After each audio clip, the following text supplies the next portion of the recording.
Hi ನಮಸ್ತೆ ಎಲ್ಲರಿಗೂ. ಎಲ್ಲರೂ ಹೇಗಿದ್ದೀರಾ? ಬೆಳಗಿನ ಕೆಲಸ ಎಲ್ಲ ಮುಗೀತು ಮನೇಲಿ. ಹಾಗಾಗಿ ಸ್ವಲ್ಪ ತರಕಾರಿ ಮತ್ತು ಹಣ್ಣುಗಳು ತಗೋಬೇಕಿತ್ತು. ಸ್ವಲ್ಪ ಗ್ರಾಸರಿನೂ ಬೇಕಾಗಿತ್ತು. ಹಾಗಾಗಿ ನಾನಿವಾಗ ಸ್ಟಾರ್ ಜುಡಿಯೋ ಅಂತ ಆಗಿದೆ ಇಲ್ಲಿ ನಮ್ಮ ಮನೆ ಹತ್ರ, ಅಲ್ಲಿಗೆ ಬಂದಿದ್ದೆ.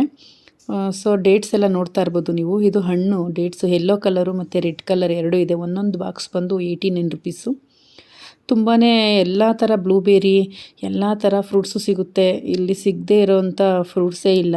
ವೆಜಿಟೇಬಲ್ಸು ಅಷ್ಟೇ ಎಲ್ಲ ಥರ ಫ್ರೆಶ್ಶಾಗಂತೂ ಇರುತ್ತೆ. ಮತ್ತು ಮಿಲ್ಕ್ ಪ್ರಾಡಕ್ಟ್ಗಳೆಲ್ಲ ಸಿಗುತ್ತೆ.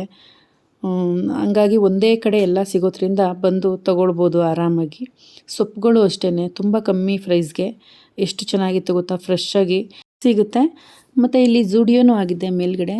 ಅಲ್ಲಿ ಝುಡಿಯೋದಲ್ಲಿ ಬಟ್ಟೆ ಮತ್ತು ಶೂಸು ಎಲ್ಲ ಸಿಗುತ್ತೆ. ನಾನಿಲ್ಲಿ ಬರೀ ಗ್ರೋಸರಿ ಮತ್ತು ವೆಜಿಟೇಬಲ್ಸು ಫ್ರೂಟ್ಸ್ ಬೇಕಾಗಿತ್ತು. ಹಾಗಾಗಿ ಬಂದು ತೊಗೊಂಡು ಚೆಕ್ಕಿಂಗ್ ಎಲ್ಲ ಆಯಿತು. ನಾನು ಗಾಡಿಗೆ ಹಾಕ್ಕೊಂಡು ಮನೆ ಹತ್ರ ಬಂದೆ. ಮನೆ ಹತ್ರ ಬಂದು ಅದನ್ನೆಲ್ಲ ಸ್ವಲ್ಪ ಫ್ರಿಡ್ಜ್ಗೆ ಎತ್ತಿಟ್ಕೊತಾ ಇದೆ. ತಂದಿರೋ ಐಟಮ್ಸ್ ಎಲ್ಲನೂ ಫ್ರಿಡ್ಜ್ಗೆಲ್ಲ ಎತ್ತಿಟ್ಕೊಂಬಿಡೋಣ ಅಂಥೇಳಿ. ನನಗಂತೂ ತುಂಬಾ ಖುಷಿ ಆಯಿತು. ಒಂದು ಕಡೆ ಎಲ್ಲ ಸಿಗೋದಿದ್ರೆ ಒಳ್ಳೆ ರೇಟ್ಗೆ ಹೋಗ್ಬೋದಲ್ವಾ. ಇವಾಗಂತೂ ಎಲ್ಲ ತರಕಾರಿಗಳ ರೇಟು ಜಾಸ್ತಿ ಆಗಿಬಿಟ್ಟಿದೆ. ಏನೇ ಒಂದು ತೊಗೊಳ್ಳಿ ತುಂಬ ಬೆಲೆ ಜಾಸ್ತಿ, ಏನೂ ಮಾಡೋಕ್ಕಾಗಲ್ಲ, ತೊಗೊಂಡು ಬರಲೇಬೇಕಲ್ವಾ. ಹಾಗೆ ನಾನು ಒಂದು ಫ್ಲಿಪ್ಕಾರ್ಟಲ್ಲಿ ಇದೊಂದು ಲಂಚ್ ಬಾಕ್ಸ್ನ ಆರ್ಡ್ರ್ ಮಾಡಿದ್ದೆ. ಬಟ್ ತುಂಬ ಚಿಕ್ಕದು ಅನಿಸ್ತು. ಹಾಗೆ ಮಧ್ಯಾಹ್ನ ಸಾಂಬಾರಿಗೆ ಅಂತೇಳಿ ಮೊಟ್ಟೆ ಸಾಂಬಾರನ್ನು ಕೂಡ ಮಾಡಿಡ್ತಾಯಿದ್ದೀನಿ. ಇದು ರಾತ್ರಿಗೂ ಸೇರಿಸಿ ಮಾಡಿದ್ದೀನಿ, ರಾತ್ರಿಗೂ ಕೂಡ ಆಗುತ್ತೆ. ಇವತ್ತಿನ ವಿಡಿಯೋ ಇದಾಗಿತ್ತು.